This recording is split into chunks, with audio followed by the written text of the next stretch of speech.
주님, 내가 깊은 물속에서 주님을 불렀습니다. 주님, 내 소리를 들어주십시오. 나의 애원하는 소리에 귀를 기울여 주십시오. 주님, 주님께서 죄를 지켜보고 계시면 주님 앞에 누가 감히 맞설 수 있겠습니까? 용서는 주님만이 하실 수 있는 것이므로 우리가 주님만을 경외합니다. 아멘.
교동문 57번 시편 130편 말씀입니다.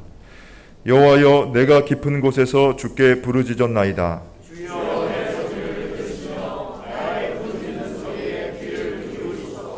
여호와여, 주께서 죄악을 지켜보실진대. 그러나 사유하심이 주께 있음은 나 곧 내 영혼은 여호와를 기다리며 파수꾼이 아침을 기다림보다 내 영혼이 주를 더 기다리나니.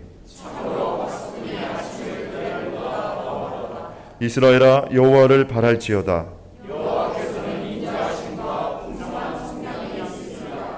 그가 이스라엘을 그의 모든 죄악에서 속량하시리로다. 아멘.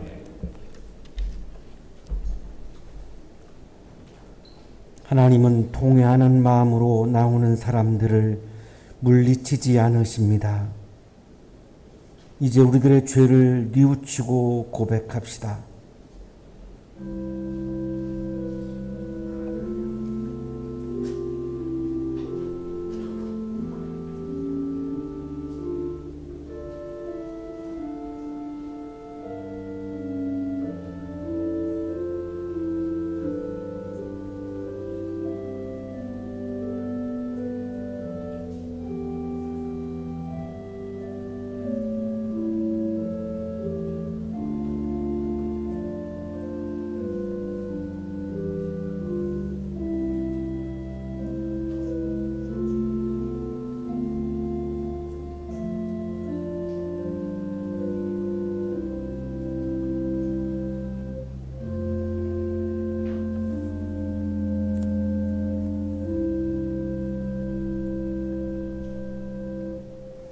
우리가 우리 죄를 자백하면 하나님은 신실하시고 의로우신 분이셔서 우리 죄를 용서하시고 모든 불의에서 우리를 깨끗하게 해 주실 것입니다.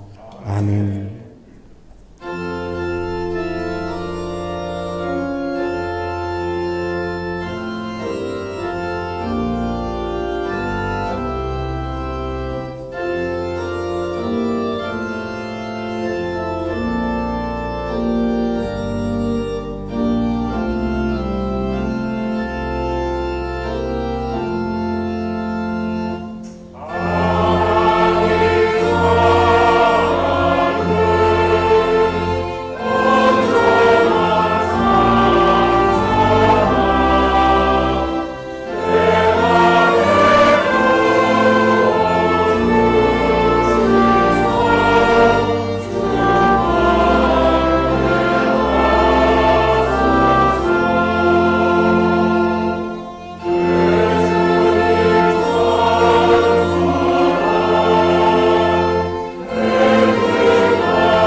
사랑이 풍성하신 하나님 아버지, 지푸른 실록의 향기를 온몸으로 느끼며 건강한 몸으로 하나님 전에 나와 예배드릴 수 있는 특권 주시니 감사합니다. 우리 조국 대한민국을 세계 속에 우뚝 서게 하시고 어려움 속에서도 지금까지 지켜주시고 빛나게 해주시니 또한 감사합니다. 그러나 재헌절을 맞이하는 오늘 우리를 돌아다 보면 하나님의 나라를 이루기는커녕 분쟁으로 얼룩진 인간의 나라 속에서 헤매고 있고, 진리는 진리가 아닐 때가 많았고 인간들의 신념만이 세상을 지배하고 있는 건 아닌지, 우리들은 구원의 자유함을 누리지 못하고 율법에 갇혀 정죄하고 비교하면서 자기 자신도 강팍하게 올가매는 어리석음을 반복하고 있습니다. 주님, 저희들을 불쌍히 여겨 주시옵소서. 우리들의 많은 염려는 더 많은 것을 얻으려고 한 욕심의 덩어리가 아니었는지 돌아보며 감사함으로 하나님 나라의 의를 구하는 거룩한 하루하루를 살아내는 복을 주시기를 원합니다. 은혜의 하나님, 지난 주일 아름다운 여름 안에서 교회 수련회를 은혜로 마치게 하심에 감사를 드립니다. 코로나로 오랫동안 보지 못했던 성도들이 하나님 말씀 안에서 서로의 연륜과 재능, 아름다운 음악과 웃음을 나누면서 화합과 조화의 시간을 보냈습니다. 모든 것이 녹아들어 모자라지도 넘치지도 않은 평영의 코이노니아를 이룬 시간이었습니다. 믿음의 본을 보이는 어른이 되는 복도 주시옵고, 힘든 세상 주저앉지 않고 믿음으로 우뚝 서는 젊은이들로 거듭나게 해 주시옵소서. 전쟁과 테러, 그로 인한 여러 가지 문제들 속에서 우리들은 한 치 앞도 알 수 없는 나날을 살고 있사오니, 역사를 주관하시는 하나님 아버지께서 우리 성도들 개개인의 간절한 기도 제목 위에 함께 해주심을 믿고 기도할 따름입니다. 사랑의 하나님, 한양동산에 교회를 세우시고 주님 나라를 위한 거룩한 소명을 담당케 해주시니 감사합니다. 목사님께서 전하시는 하나님의 말씀이 우리 삶에 파고들어 그리스도의 자녀답게 변화되는 삶을 살아가는 양식이 되게 하옵소서. 예배를 위해 늘 수고하시는 교목실의 목사님, 간사님, 성령 충만하여 지치지 않게 하여 주시옵고, 칼로스 찬양대의 찬양을 흠양하시고 그들의 수고를 주님 어여삐 받아 주시옵소서. 교회 곳곳에서 보이지 않게 헌신하신 손길도 주님 기억해 주시옵길, 우리를 위해 돌아가시고 부활하신 예수님 이름으로 기도합니다. 아멘.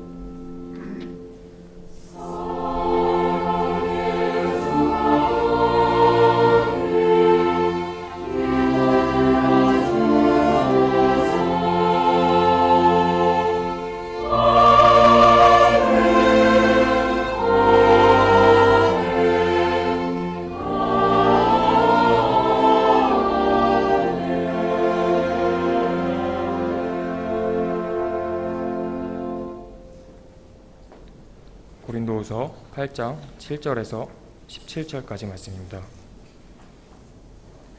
여러분은 모든 일에 있어서 뛰어납니다. 곧 믿음에서, 말솜씨에서, 지식에서, 열성에서, 우리와 여러분 사이의 사랑에서 그러합니다. 여러분은 이 은혜로운 활동에서도 뛰어나야 할 것입니다. 나는 이 말을 명령으로 하는 것이 아닙니다. 다른 사람들의 열성을 말함으로써 여러분의 사랑도 진실하다는 것을 확인하려고 하는 것뿐입니다. 여러분은 우리 주 예수 그리스도의 은혜를 알고 있습니다. 그리스도께서는 부요하나 여러분을 위해서 가난하게 되셨습니다. 그것은 그의 가난으로 여러분을 부요하게 하시려는 것입니다. 이 일에 한 가지 의견을 말씀드리겠습니다. 이 일은 여러분에게 유익합니다. 여러분은 지난해부터 이미 이 일을 실행하기 시작했을 뿐 아니라 그렇게 하기를 원하기도 했습니다. 그러므로 이제는 그 일을 완성하십시오. 여러분이 자원해서 시작할 때에 보여준 그 열성에 어울리게 여러분이 가지고 있는 것으로 그 일을 마무리 지어야 합니다. 기쁜 마음으로 각자의 형편에 맞게 바치면 하나님께서는 그것을 기쁘게 받으실 것입니다. 하나님께서는 없는 것까지 바치는 것을 바라지 않으십니다. 나는 다른 사람들을 편안하게 하고 그 대신에 여러분을 괴롭게 하려는 것이 아니라 평형을 이루려고 하는 것입니다. 지금 여러분의 넉넉한 살림이 그들의 궁핍을 채워주면 그들의 살림이 넉넉해질 때 그들이 여러분의 궁핍을 채워줄 수도 있을 것입니다. 이렇게 하여 평형이 이루어지는 것입니다. 이것은 성경에 기록하기를 많이 거둔 사람도 남지 아니하고 적게 거둔 사람도 모자라지 아니하였다 한 것과 같습니다. 서신서의 말씀입니다.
옆에 계시는 분과 사랑의 인사 나누시겠습니다.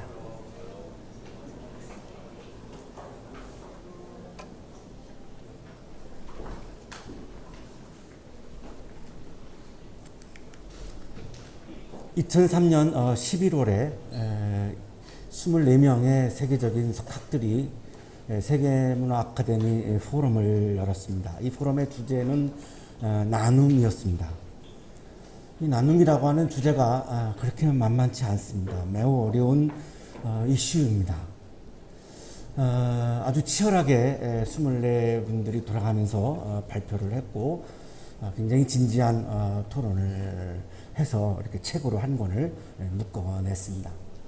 르포행 편집장인 프란츠 올리비에 지스베르가 통계 하나를 발표합니다. 10억 이상의 인구가 하루 1달러 미만의 생계비로 생존을 위한 투쟁을 하고 있습니다. 전 세계적으로 어린아이 5명 중 1명이 초등교육을 마치지 못합니다. 대한민국 국민의 시선으로 보면 우리나라가 많이 성장을 해서 매우 낯선 통계입니다. 하루에 1달러 미만의 돈으로 하루를 살아간다. 우리 굉장히 이해할 수 없는 그런 현실인데 세계 시민의 시각으로 본다면 엄연한 현실입니다. 10억이 넘는 분들이 하루에 1,000원을 가지고 살아가야 하는 이러한 문제를 놓고 많은 해결을 하려고 하는 시도들이 있었는데 그 중에 하나가 공산주의입니다.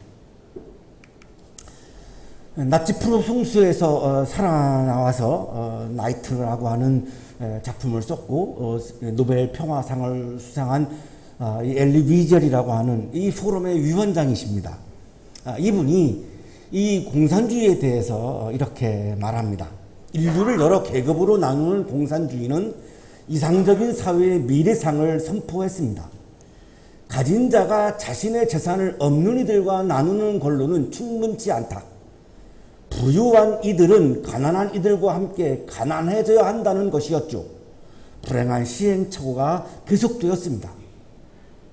재산을 강제로 뺏어다가 나누어 주어서 1달러 미만의 생계를 살아가는 사람들을 해결하겠다라고 하는 이런 공산주의는 결국은 절대 빈곤으로 실패하고 말았습니다. 부는 그렇게 나눈다라고 이야기를 했지만 현실적으로는 시골의 서기장이 샤르 시대의 왕자보다 더 호화롭게 살아가는 그런 모순을 빚고 말았습니다. 이 나눔의 문제를 푸는 것이 이렇게 어렵습니다. 굉장히 분열을 맞닥뜨릴 수밖에 없습니다. 같은 걸 놓고 나눠야 되기 때문에 자본가와 노동자가 분열할 수밖에 없고 본국인과 이민자가 분열할 수밖에 없고 여성과 남성이 분열할 수밖에 없고 청년과 성인이 분열할 수밖에 없는 주제가 나눔입니다. 그래서 지금 인류가 역사적으로 계속해서 오랫동안 이 문제를 안고 씨름을 하고 있는 것이고 아직도 해결이 없는 거고 굉장히 계속 토론을 하고 있고 어떻게 좀 해결해 보려고 많은 분들이 노력을 하고 있는 이슈이죠. 프랑스 철학자 스페르베르라고 하는 분이 대학 총장 시절에 한국에도 왔던 분입니다. 이분이 이 풀기 어려운 나눔의 문제를 연대주의로 풀었습니다.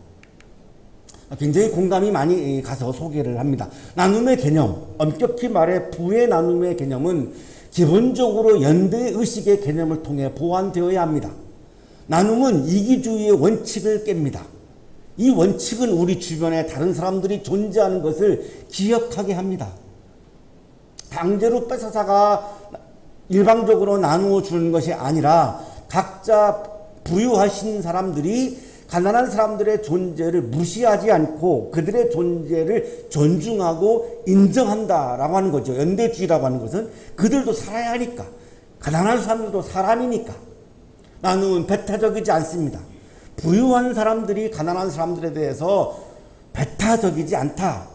이 연대주의가 갖고 있는 기본적인 베이스가 이런 데에서 출발한다라고 소개를 합니다. 공산주의가 주장하는 나눔은 아주 기계적인 나눔이죠. 그냥 뺏어다가 나누어 주는 거니까 굉장히 기계적인 거죠. 차갑습니다. 분열하게 만듭니다. 따뜻한 인간의 마음이 그 안에는 전혀 없습니다. 그래서 실패할 수밖에 없는 거죠. 하지만 스페르베르가 주장하는 연대주의는 서로의 존재를 인정하는 사람에 대한 따뜻한 마음을 가지고 있습니다. 나도 살아야 하는 것처럼 너도 살아야지라고 하는 가난한 사람들도 이 우주에서 살아가야 되는 존귀한 하나의 존재로, 소중한 존재로 인정을 해주는 것으로부터 출발하는 게 연대주의입니다. 사람에 대해서, 존재에 대해서 따뜻한 마음을 가지고 있고, 너와 나는 하나의 생명 공동체라고 하는 그 존중하는 따뜻한 마음을 지니고 있는 거죠. 이것이 공산주의와 연대주의가 확연히 다른 부분입니다. 이 포럼은 나눔을 단순한 분배 차원에서 그치지 않고 계속 이 나눔의 이 주제를 확대해 가면서 결국은 인간적인 삶이라고 하는 것이 무엇인가를 성찰하는 주제로 이 나눔의 주제를 삼고 있는 것을 볼 수 있습니다. 유대인들은 아주 탄탄한 나눔의 전통을 가지고 있는 사람들입니다. 그래서 유대인들은 지금도 굶어 죽는 사람이 한 명도 없습니다. 그 이유는 아주 탄탄한 이 나눔의 전통을 가지고 있기 때문입니다. 유대인들은 추수할 때에 곡식을 다 추수하지 않습니다. 이 가운데 것은 추수하고 가장자리의 것은 남겨놓습니다. 왜냐하면 그거는 땅이 없는, 그 당시에는 땅이 없으면 소출을 할 수가 없죠. 지금은 서비스 산업이라든지 뭐 이렇게 공업이라든지 많이 산업이 발달했지만 옛날에는 땅이 없으면 소출을 할 수가 없기 때문에 땅이 없으면 먹고 살 수가 없습니다. 자, 그런데 땅이 없는 사람들이 있습니다. 유대인들은 이거를 경험을 했죠. 가나안 땅에 들어갈 때 땅이 없었습니다. 하나님의 은혜로 선물로 주셨죠. 이걸 경험을 했기 때문에 땅이 없는 사람들의 그 아픔을 존중하는 마음을 가지고 있습니다. 그래서 땅이 없는 사람들은 어떻게 먹고 살지를 고민하는 거죠. 아, 그러면 우리가 추수할 때 가운데는 추수하고 가장자리는 추수하지 말자, 남겨놓자. 그거는 땅이 없는 사람들의 몫이야. 이게 유대인들의 아주 탄탄한 나눔의 전통입니다.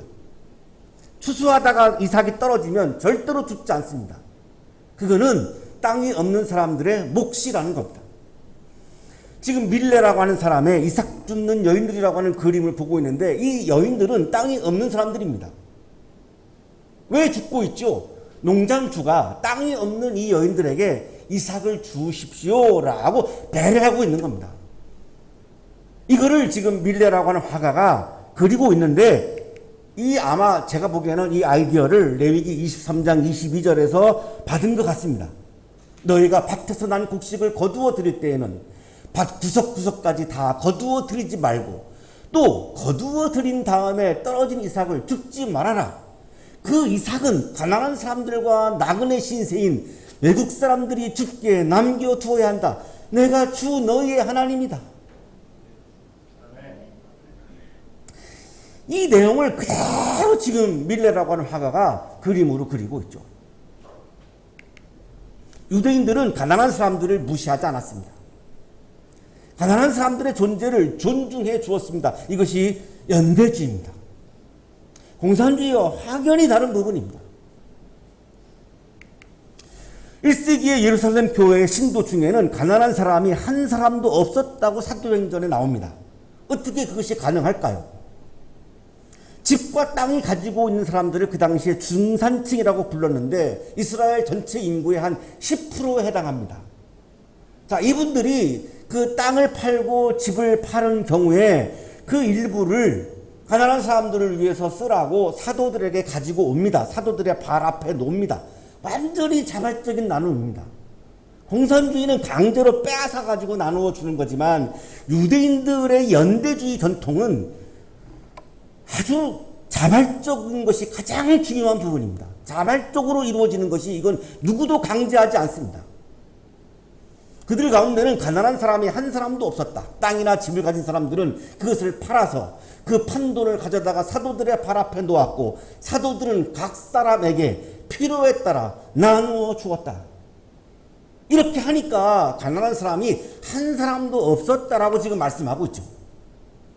이것이 유대인들의 연대주의에서 나온 아주 탄탄한 나눔의 전통입니다. 이것이 지금도 이어져 가고 있고 지금도 주변에 누가 부도가 났다고 한다면 그 주변에 있는 유대인들이 다 십시일반 모아서 그 가정을 돕습니다.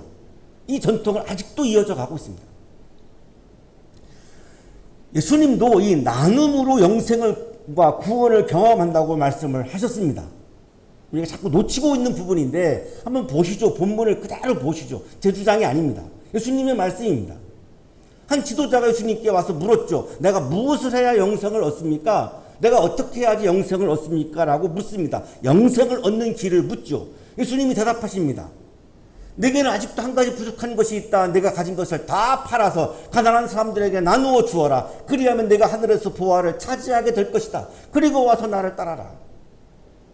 어떻게 하면 영생을 얻습니까? 라고 물으니까 예수님의 대답은 가난한 사람들에게 너 것을 너의 소유를 나누어 주어라. 나눔입니다. 거기에 영생이 있다라고 지금 답변을 하셨는데 우리가 굉장히 놓치고 있는 부분이죠.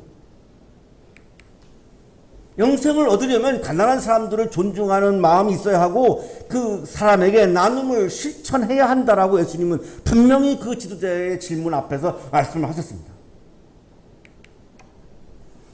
삭개오에게도 그렇게 말씀하셨죠. 삭개오가 예수님에게 고백을 하죠.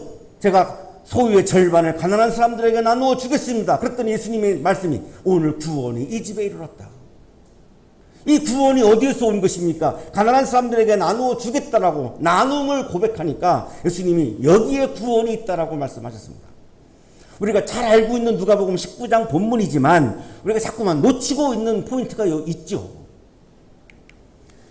가난한 사람들을 존중하고 연대하면서 나눔을 실천할 때에 영생과 구원을 경험한다고 주님은 분명히 우리들에게 말씀을 하고 있습니다. 자, 이것도 사실은 다 유대인들의 나눔의 전통에서 지금 이어져 내려오고 있는 말씀들입니다. 대단한 사람들입니다. 유대인들의 나눔의 전통은 단지 강제적인 나눔이 아니었습니다. 강제성이 없습니다. 지금 우리가 세금 제도를 통해서 하고 있지만 그것도 사실은 강제적인 거죠. 유대인들의 나눔의 전통은 그런 강제적인 게 전혀 없습니다. 상대방의 존재를 존중해주고 인정해주는 연대주의에서 우러나온 자발적인 나눔이었다라고 하는 겁니다. 거기에는 상대방에 대한 따뜻한 마음이 있었고 상대방의 존재를 존중해주는 인간으로서 가져야 하는 따뜻한 마음에서 우러나온 자발적인 나눔이었다는 겁니다. 오늘의 성서일과 본문은 바울이 고린도 교회 성도들에게 나눔을 강조하는 말씀입니다. 고린도 교회 교인들은 부유했습니다. 고린도라고 하는 도시가 해상무역이 활발했던 곳이고 그래서 이 고린도 시민들은 상대적으로 세계에서 굉장히 부유층들입니다. 자, 그런데 예루살렘 교회 교인들은 가난했습니다. 그래서 우리가 예루살렘 교회의 가난한 사람들을 돕자, 그들과 연대하자, 그들과 나누자라고 하는 것을 강조하는, 다시 말하면 헌금을 하자라고 하는 그런 말씀입니다. 헌금을 해가지고 우리가 예루살렘 교회의 가난한 사람들을 돕자라고 하는 그런 말씀입니다. 이렇게 시작합니다. 여러분은 모든 일에 있어서 뛰어납니다. 그건 믿음에서, 말솜씨에서, 지식에서, 열성에서, 우리와 여러분 사이의 사랑에서 그러합니다. 여러분은 이 은혜로운 활동에서도 뛰어나야 할 것입니다. 고린도 시민들을 막 칭찬을 합니다. 바울이. 뛰어난 부분들이 많거든요. 이 그리스 철학이 발달한 나라이기 때문에 고린도 교인들의 철학적인 소양, 말솜씨 이런 게 엄청나게 탁월했던 겁니다. 이거를 다 인정을 해주죠. 탁월하다라고. 자, 그런데 바울은 여러분들이 한 가지 더 탁월해야 하는 것이 있습니다. 그것은 은혜로운 활동에서도 뛰어나야 합니다. 여기 은혜로운 활동이 바로 헌금 활동을 의미하는 겁니다. 예루살렘 교회의 가난한 사람들을 돕는 이 은혜로운 활동에서도 여러분은 뛰어나야 한다라고 지금 강조하죠. 거기에는 굉장히 따뜻한 마음이 있는 거죠. 예루살렘 교회에서 살아가고 있는 이 가난한 교인들에 대한 따뜻한 마음, 그들을 무시하지 않고 존중하는 마음, 그들과 연대하고자 하는 마음, 그런 마음에서 우러나와서 자발적으로 그들과 나누는 헌금 활동을 우리가 탁월하게 하자고, 뛰어나게 하자라고 지금 바울은 고린도 교인들한테 지금 이야기하고 있는 거죠. 왜 예루살렘 교회 교인들은 가난했을까요? 그 당시에 엄청난 기근이 왔습니다. 역사적으로. 왜 가난할 수밖에 없었고, 두 번째는 우리가 성경에서 보고 있지만 예루살렘 교회, 예루살렘 도시의 그 당시에 공동 소유대를 채택했습니다. 그러니까 생산성이 약화되죠. 그래서 다 절대적으로 빈곤에 처하게 되는 거죠. 그리고 세 번째는 유대교에서 기독교인들은 이단자였습니다. 굉장히 소수 집단이고 이단자로 사회로부터 축출당했기 때문에 취업도 어려운 겁니다. 그러니 예루살렘 교회에 모여있는 교인들은 가난할 수밖에 없습니다. 그거를 향해서 고린도 교인들이 너희들이 게으르니까 가난하잖아 이렇게 비난한다 한다면 그는 인간의 따뜻한 마음이 아니죠. 그들을 긍휼히 여겨야 하고 그들에 대해서 안타깝게 여겨야 하고 우리도 존재해야 되지만 여러분도 존재해야지라고 하는 그런 연대하는 따뜻한 마음을 가지고 자발적으로 그들과 우리가 나누자라고 지금 바울은 고린도 교인들한테 지금 이야기하고 있는 거예요. 이거를 결정적으로 바울은 이거는 휴머니즘이 아니고 은혜로운 영적인 활동이라고 이야기합니다. 가난한 사람들과 나누는 행위는 단순한 휴머니즘이 아니고 하나님이 가장 기뻐하시는 은혜로운 영적인 활동이라고 강조합니다. 이 부분이 우리 한국교회에서는 너무나 약화되었죠. 영적인 것으로 이야기를 하지 않다 보니까 이거를 자꾸만 굉장히 이게 소외되어 있는 부분인데 성서를 면밀하게 읽어보면 이런 부분도 지금 읽어보면 그렇지 않습니다. 이 나눔 자체가 하나님을 기쁘게 해드리는 은혜로운 영적 활동이라고 말씀합니다. 나는 이 말을 명령으로 하는 것이 아닙니다. 여러분, 나는 강제하지 않습니다. 강제하는 순간 이것은 은혜로운 활동이 안 됩니다. 이것을 강조하는 이유가 있죠. 유대인들은 강제로 성전세를 냈던 사람들입니다. 유대인들은 의무적으로 성전세를 내야 되는데 성전세는 세금입니다. 의무예요. 이 경험을 한 사람들이기 때문에 자칫 잘못하면 바울의 이야기를 오해할 수 있죠. 이거 강제적으로 하라는 거야 이렇게 오해할 수 있습니다. 그래서 지금 바울이 강조하는 거죠. 아니, 난 명령하는 게 아닙니다. 은혜로운 활동을 우리가 탁월하게 하자라고 여러분에게 권면하는 겁니다. 왜? 하나님이 가장 기뻐하는 일이니까. 내가 여러분에게 말하는 헌금 활동은 의무적으로 내는 세금의 성격이 아니고 자발적으로 나누는 가난한 사람들에 대한 열성과 사랑을 이야기하는 겁니다. 단순히 숫자적인 나눔이 아니라 이것은 이 헌금 활동은 가난한 사람들에 대한 우리의 열성과 사랑을 나타내는 영적인 활동입니다. 신약 주석가인 박익수 교수님이 바울이 강조한 헌금은 가난한 사람들을 위한 자발적인 나눔이었다라고 설명을 해줍니다. 헌금의 일차적인 의미는 비교적 여유가 있었던 이방 그리스도 교인들로부터 예루살렘의 가난한 유대인 그리스도 교인들에게 재정적인 도움을 제공한다는 데 있었다. 이 당시 바울이 이야기한 헌금은 가난한 사람들을 돕고 구제하는 것이 가장 중요한 헌금의 목적이었다라고 설명을 해줍니다.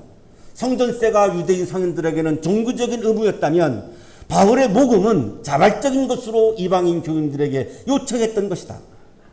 성전세는 의무적이고 강제적이지만 내가 여러분에게 말하고 권면하고 있는 이 헌금 활동, 은혜로운 활동은 그야말로 영적인 은혜로운 활동이요. 자발적으로 우리가 나눌 때 은혜로운 활동이 되어질 수 있습니다. 그래서 나는 이거를 여러분에게 명령하지 않습니다.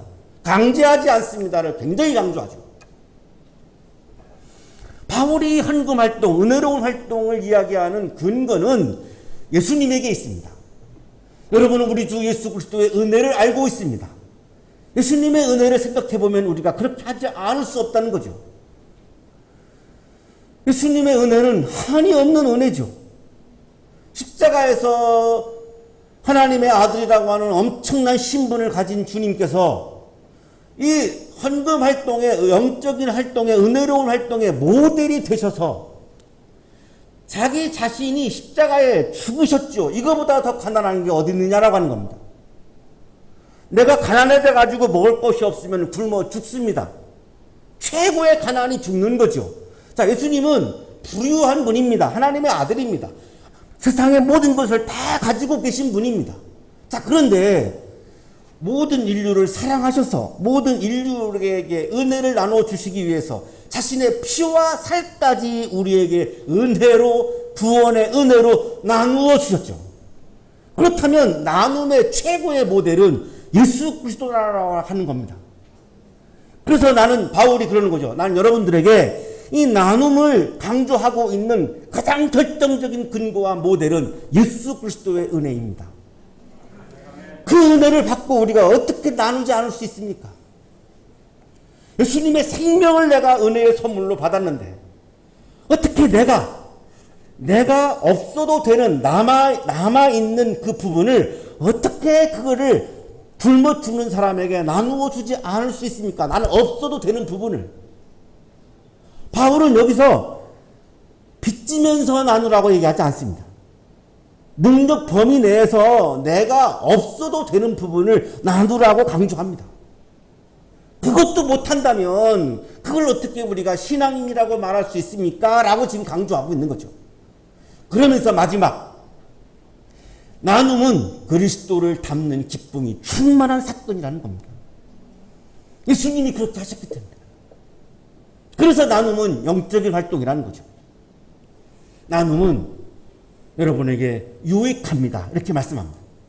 나눔은 자발적으로 해야 합니다. 이렇게 강조하고, 나눔은 기쁜 마음으로 해야 합니다. 이렇게 강조합니다. 기쁜 마음이 아니면 안 하니만 못한 거죠. 자발적인 것이 아니라면 안 하니만 못한 거죠. 그러면서 마지막 네 번째, 나눔의 원리에서 가장 바울이 강조하는 개념이 평형입니다. 평형입니다. 이 평형이라고 하는 말은 그리스어로 이소테토스인데 영어로 하면 이퀄리티입니다. 똑같게 만드는 게 아니라 많이 소유한 사람의 재산을 빼앗아서 없는 사람에게 나누어 주어서 두 사람을 똑같이 만든다는 말이 아니라 균형을 맞춘다는 말입니다. 내가 가지고 있는 것 중에 없어도 되는 부분을 지금 당장 굶어 죽는 사람에게 나누어 주면 일단 평형을 맞추어서 그 소중한 생명을 살릴 수 있다라고 하는 개념입니다. 이걸 오해하면 똑같이 만든다라고 하는 공산주의 개념으로 이해할 수 있는데 전혀 그런 개념이 아닙니다. 숫자적인 평형의 차원에서 보면 부유한 사람의 물질을 강제로 가난한 사람들에게 나누어 주면 가난한 사람은 좋죠. 그러나 부유한 사람은 불편하죠. 내가 여러분에게 드리는 말씀은 여러분을 불편하게 하려고 하는 것이 아닙니다. 여러분을 괴롭히려고 하는 것이 아닙니다. 이렇게 강조하죠. 여러분을 괴롭게 하려는 것이 아니라 이렇게 말씀하죠. 바울은 부유한 사람들을 괴롭히려고 하는 게 아니라고 강조하는 겁니다. 왜 그러냐면 그래서 그 평형을 얘기하는 거죠. 바울이 강조하는 나눔의 원리는 사랑의 실천과 사랑의 연대를 위한 평형입니다. 박익수 교수는 헌금 활동이 유대인과 이방인의 연대를 위한 것이었다고 확인해 줍니다. 오늘날에 우리가 교회에서 헌금을 할 때 어떤 마음으로 해야 하는지를 우리에게 보여주고 있는 건데 연대하는 마음이 있어야 한다는 겁니다. 헌금을 드릴 때에는 내가 가난한 사람들과 연대하는 마음을 가지고 있어야 한다라고 하는 것을 우리에게 지금 보여주고 있는 본문이에요. 나를 위해서 바울이 나를 위해서 헌금하라는 말이 아니라 여러분 이스라엘 사람교회에 지금 가난한 사람들을 기억해 보십시오.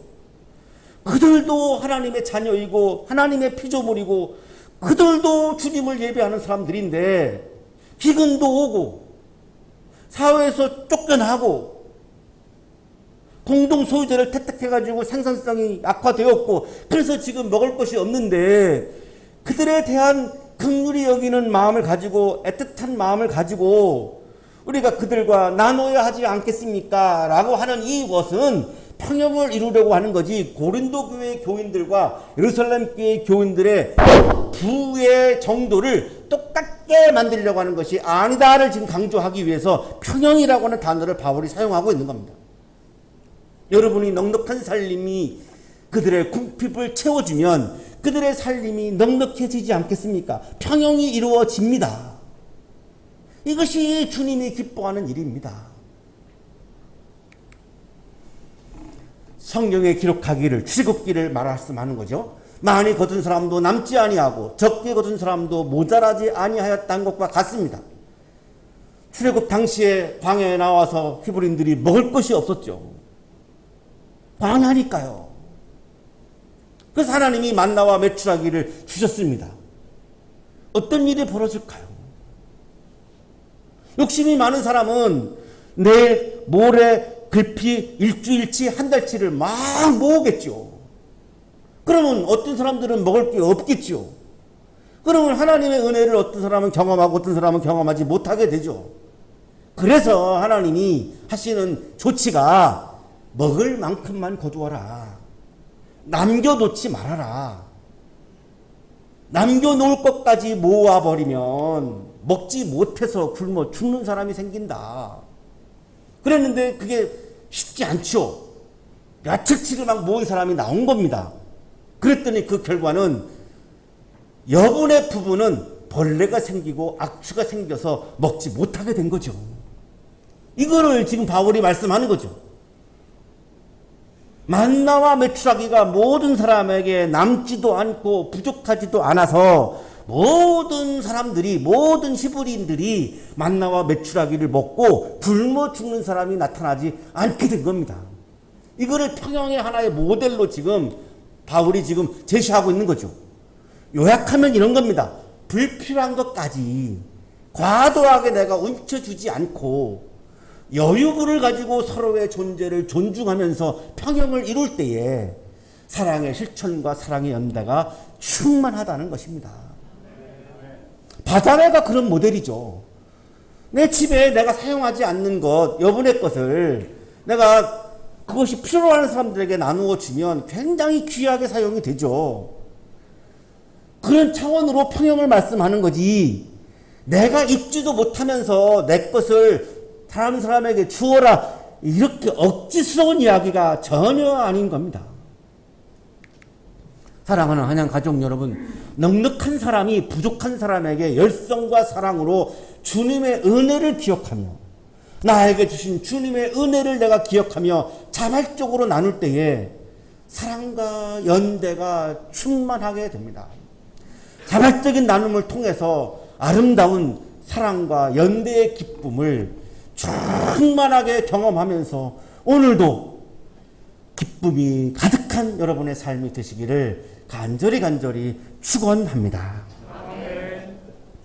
거룩하신 주님, 주님의 은혜로, 주님의 선물로 우리가 살아가고 있지만 때로는 욕심이 생겨서 주변의 가난한 사람들을 기억하지 못하고 돌아보지 못하고 하나님이 사랑하시는 그들의 존재를 인정하지 못할 때도가 있음을 고백합니다.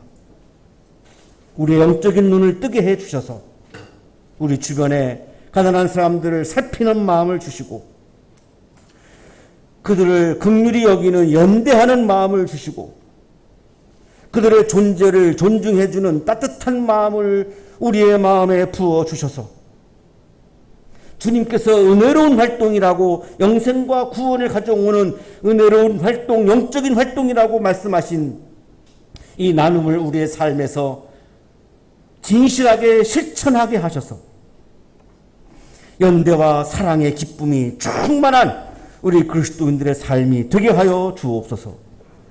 예수 그리스도의 이름으로 기도하옵나이다. 아멘.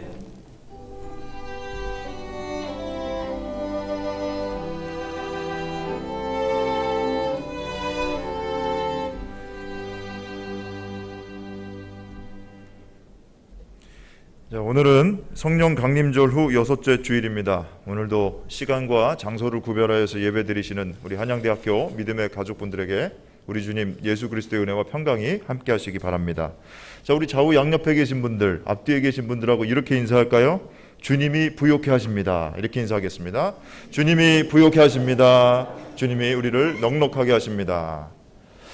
자, 다음 주일은 성령 강림절 후 7째 주일입니다. 해당 성서일과 본문은 고린도 후서 12장 2절에서 10절까지 말씀입니다. 내 약점밖에는 자랑하지 않겠습니다 라는 제목으로 담임 목사님 설교해 주실 텐데 주중에 본문을 묵상해 주시기 바랍니다. 자, 우리 교회는 매일 오전 9시 몸이 편찮으신 분들 위해서 마음을 모아 기도하고 있습니다.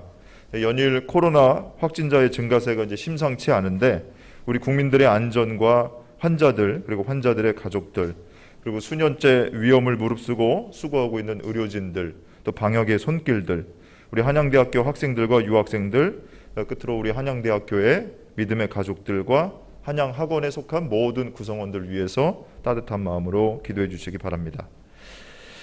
자, 예배 후 우리 청년교회 모임을 갖도록 하겠습니다. 우리 청년교회 열심히 모이고 있는데 우리 다음 세대의 청년들 위해서 기도해 주시기 바랍니다. 자, 헌금은 예배 시간 봉헌 순서에 해주시기 바랍니다. 예배당에 못 오시는 분들은 헌금을 계좌이체로 봉헌해 주시기 바랍니다. 아울러서 추후 방송 장비 교체를 위해서 기금을 적립하고 있습니다.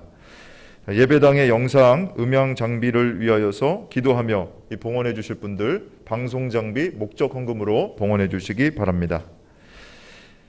교회력과 성서일과 7월 예배 안내는 가지고 계신 주보를 참조해 주시기 바랍니다.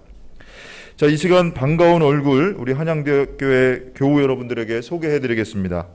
우리 한양대학교 동문이시고 또 대학 진학 중에 미국으로 건너가셔서 텔레비디오사라는 회사를 창업하시고 1983년 미국 최대의 증권 시장인데 뉴욕 증권거래소 그리고 그 추후에 나스닥에 한국인 최초로 회사를 상장시키신 그래서 타임지 표지 모델도 하셨다고 제가 들었는데 우리 한양대학교 명예 박사님이십니다. 황규빈 박사님 우리 교회 방문해 주셨는데요. 앞쪽에 앉아 계신데 우리 황규빈 박사님이 우리 한국 선교 100주년 기념대회에 제가 알기로는 준비위원으로 헌신하실 만큼 독실한 크리스찬이시라고 합니다.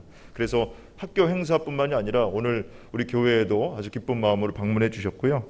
한 가지 참 감사한 소식은 우리 회장님께서 우리 한양대학교의 후학 양성을 위해서 400만 불 하나로 한 53억 원 정도 되는데 장학기금으로 기탁해 주셨습니다. 워낙 바쁘신 중에도 우리 교우분들에게 문안하는 마음으로 이렇게 방문해 주셨는데 자리에 서서 이제 인사하실 때 여러분 따뜻한 마음으로 환영의 박수 보내주시기 바랍니다. 자, 황규빈 박사님이십니다.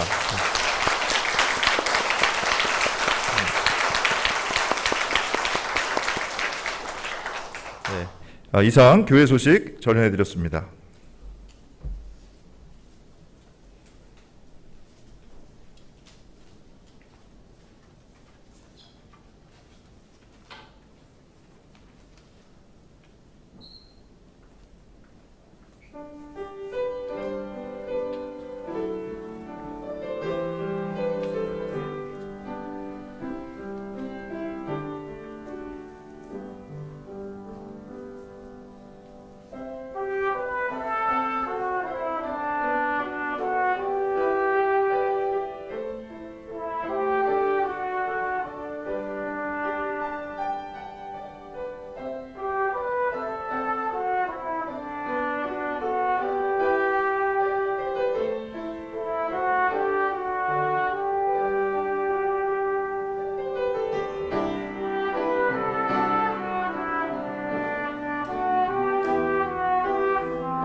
거룩하신 주님, 오늘도 우리에게 나눔의 마음을 채워주셔서 감사합니다.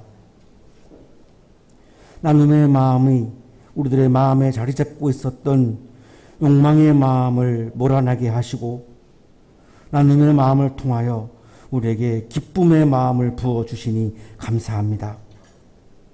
감사의 마음을 예물과 찬양에 담아 올려드리오니 기쁘게 받아주시고 찬양과 예물을 드리는 손길 위에 크신 은혜를 부어주옵소서. 예수 그리스도의 이름으로 기도하옵나이다. 아멘.